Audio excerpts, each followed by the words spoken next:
other places at 800 as 800 Credit Score Man. On Twitter, I am at Credit Score underscore man on Twitter, so you can catch me there. You can ask me questions any and everywhere. Join Credit Score Comeback as well on Facebook, that particular group. Check that out. If you are on Clubhouse, follow me on Clubhouse.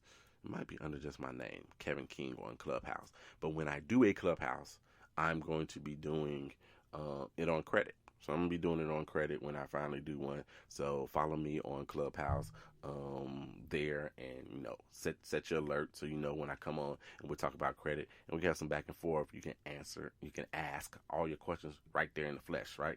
So Clubhouse, Kevin King, follow me there as well. Now, let me say this about bankruptcies right quick before we go. So we talked about collections.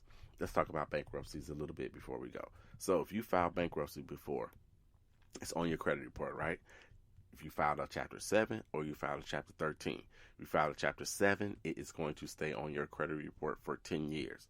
A Chapter 7 is where you say, hey, I'm wiping out all my debt. I'm not paying nobody at all. I'm wiping it all out. That's a Chapter 7. It stays on your credit report for 10 years, right? Then there's Chapter 13. Chapter 13, this is for individuals, not, like companies file it in Chapter 11. But for individuals, you can file a Chapter 13 where you renegotiate, you restructure some of your debt. I'm going to keep my house. I want to keep my car or whatever. You restructure some of that debt and you pay that, but then you get rid of everything else. So that Chapter 13 stays on your credit report for 7 years. Yep, they're giving you a little bit of grace because you actually paid somebody. You paid some of your bills, all right? So they're giving you a little bit of grace on that. So when you have those on your credit report, write it out. But bankruptcy is no longer the death nail that it used to be. It used to be if you file bankruptcy, it's going to be forever before you can get credit again with anybody.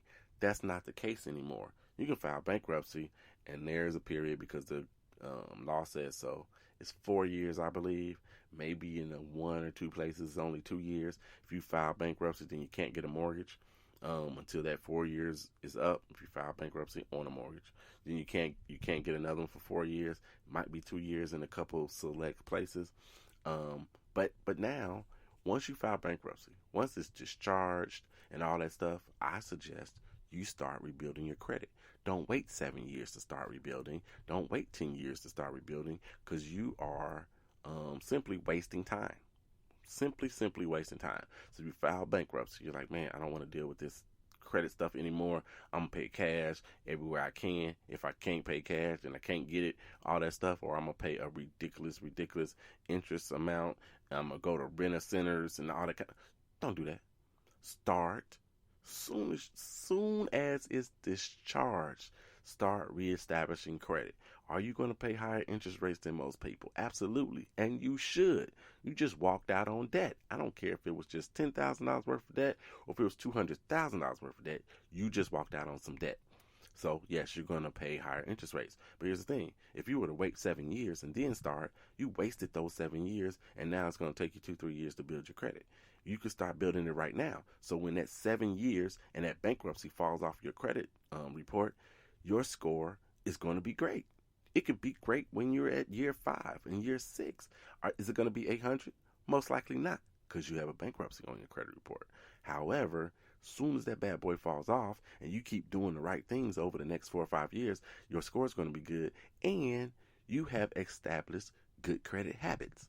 You've established great credit habits. So then that means your score is going to be good. It'll continue to be good. You're not going to fall in the same trap you fell in before, right?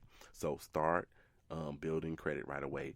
If you have filed bankruptcy, do you need a security card? Yep, you're probably going to need a security card. When you go to try to buy you a car, are they going to charge you 20%? Absolutely, they're going to charge you 20%. Get your security card first. Do that. Get you one of those security cards that's going to start building you a little bit of credit. By doing that, get you one of those security cards. Go get your credit builder loan. Some of those things. If you got somebody that'll trust you, even though you just filed bankruptcy and can add you as an authorized user, Boom, add yourself as an authorized user somewhere. Those are the kinds of things you want to do to start establishing yourself again.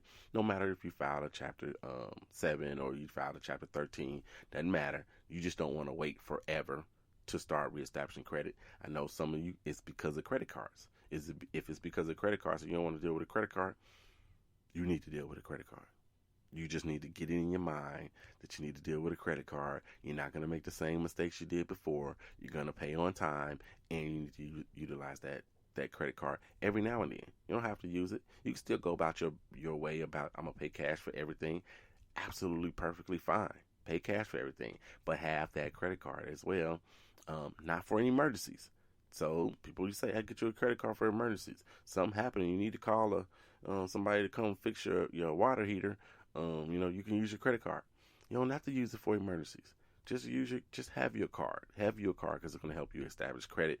It's going to be easier for you to get that little personal loan that you need to get, just so you can help establish your credit, or the personal loan you absolutely need to get so you can, quote unquote, ball out for your girlfriend on her birthday. Whatever it is, you need to establish some of that credit, all right, when I'm talking about bankruptcies. Will they come off? Yeah, they'll fall off. Is there some people that actually absolutely say that they can get them removed even if they, even if it's all correct and stuff? There's some people out there that say they can do that. Loopholes get stuff like that off your credit report. Loopholes. If they have screwed something up, the quickest, until just recently, the quickest item I've had come off of a credit report when I'm helping somebody restore their credit was 24 hours. Individual had filed bankruptcy before. One of the accounts was still on his credit report, hurting his score, and it should have been included in the bankruptcy.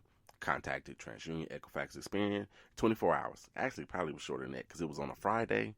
And by Monday, boom, by Saturday, it was gone. So it might have happened in a couple of hours because we did it on a Friday. Nobody's working on Saturday, right? This is Monday through Friday business. Did it on a Friday. Look at it Saturday morning. Boom, it's gone. Credit score went up, right? So if there are loopholes, You had a bankruptcy and it's an issue with it. You got a bankruptcy you didn't go through. You didn't go through with the bankruptcy. You filed it, but you didn't go through it. See it all the time. It's on somebody's credit report. Got a bankruptcy, you filed it, but you did not go through with the bankruptcy in itself, and it's on your credit report that you filed bankruptcy. That shouldn't be on there. You didn't actually do it, right? You didn't actually go through with it. You said, forget it. You dropped it. I'll deal with it another way. Or you even went back and filed bankruptcy later on. You thought about it in February. You didn't do it until actually November. New case number, all that stuff. That first one shouldn't be on there. It should not be on there. That is hurting your score as well. So what do you want to do? You want to file a dispute and get that stuff off of your credit report. All right, I'm going to leave y'all alone. That's it. We talked a little bit about collections today, right? A lot of bit about collections. Talked a little bit about bankruptcy. Come back next week. We're going to continue this. Because there's a couple other things that might be on your credit report that's hurting your score as well. We're going to continue this bonus coverage, if you will, when it comes to your credit score. If you got questions, you got a suggestion, you want me to talk about it next week. It's probably the last time I'm going to talk about this. Is the extra credit part, building off of the 5 pillars of credit. It's probably going to be next week.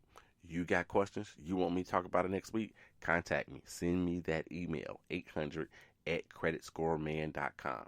800@creditscoreman.com. Send me that email, and I'll try to get in the show next week. All right. So look, thank you guys for coming in and listening to the show. Those sorority ladies, y'all turn up for the weekend on Zoom. Probably getting your Zoom on right now. And y'all know how I got to do before I get out of here. Kobe, Cameron, and Carter, I love you, and there's nothing you can do about it. I'm out.